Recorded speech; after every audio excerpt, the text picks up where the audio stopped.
Thank you, Madam Speaker. I want to tell you about a good work that's going on in Houston, Texas.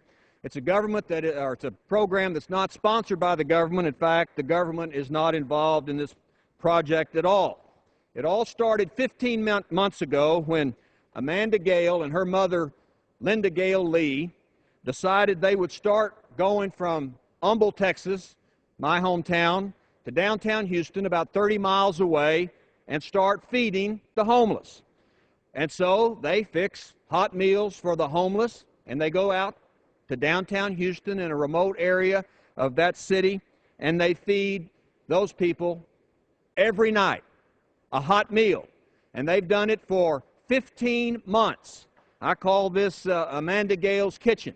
And they're feeding the homeless, not just the homeless, but I believe these are the rejected homeless. These are the homeless that can't get into shelters. They don't live in shelters. They have all kinds of physical, emotional, and mental issues, and they live on the streets of Houston, Texas. And every night for 15 months, they've fed about 100 of these homeless individuals with a hot meal.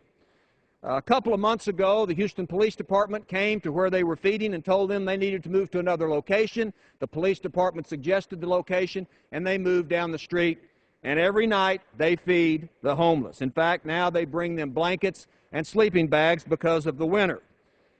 Amanda Gayle is now married to a preacher, Trey Herring, and he has continued this network of feeding the homeless and clothing them every night. They have networks all over the Houston area, some in a different county, where this hot food is brought in, cooked in kitchens, and they feed the inner city.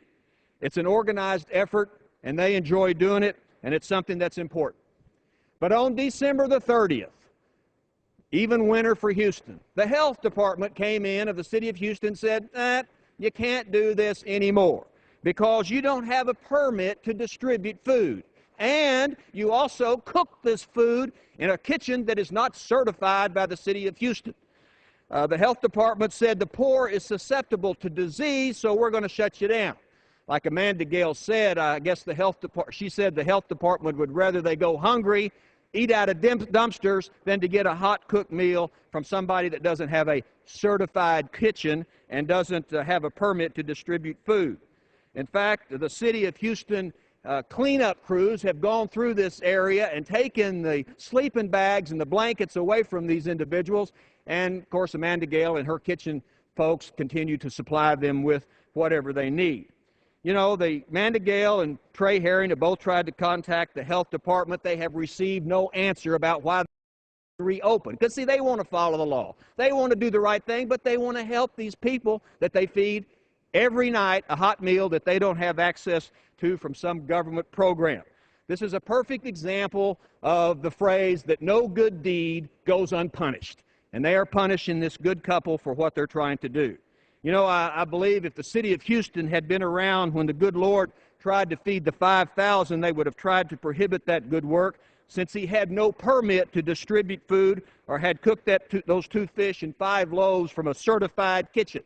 They'd have closed him down, I'm sure. But, you know, government is the problem here.